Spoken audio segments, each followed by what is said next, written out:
All right, so here we have a data access object, right, that is interacting with the Mongoose model where we're going to be storing our movies.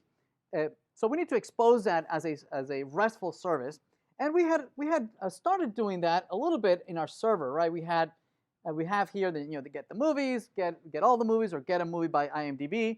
So instead of having it here in the server.js, let's create a separate file, right? That its only purpose is to implement all this interaction with the HTTP RESTful incoming HTTP request. So we'll create here anything that has to interact with the outside world. We could put it maybe in a controller. This is the equivalent of what we did way back when in Java, right? That we would create a controller that would receive incoming HTTP requests to implement our web services. Yes. So we'll create here our movie controller. So this is the movie controller, right? And our movie controller is going to house all these guys, right? So we're going to move all these functions here. We're going to rip them out from here. We're going to rip them out from here, and instead we're going to put them in here.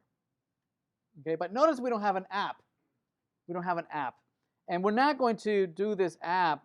The app should stay here in the server.js. This should be a singleton instance that we can share with everybody else, right? With a whole bunch of services, maybe with a user service, right, that handles any user, registration, login, find users, update users, also movies, also reviews. Everybody's using the same REST app instance here from Express. Yes.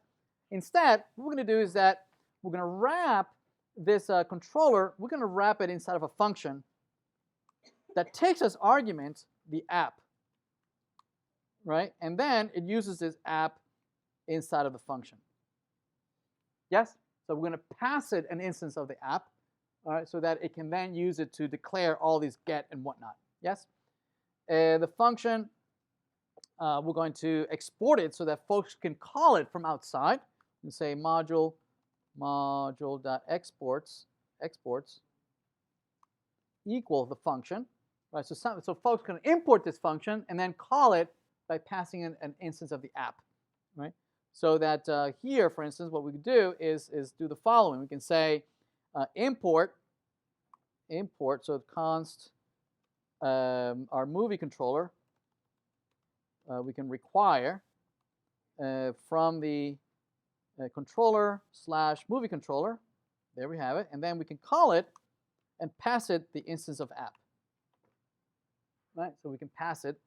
And so for now, let's see if it even works, right? Let's move this array in here. This is a static array. Let's see if this still works. Let's restart the server. Okay, we start the server. Let's see if it still works. Oops. Nope. Let's refresh. Okay, it still works, right? But it's still not using the database. That's what we want to use. We want to use the database instead, not this static array. So let's try and now use the model, right? The Mongoose model that we just created instead of the static array.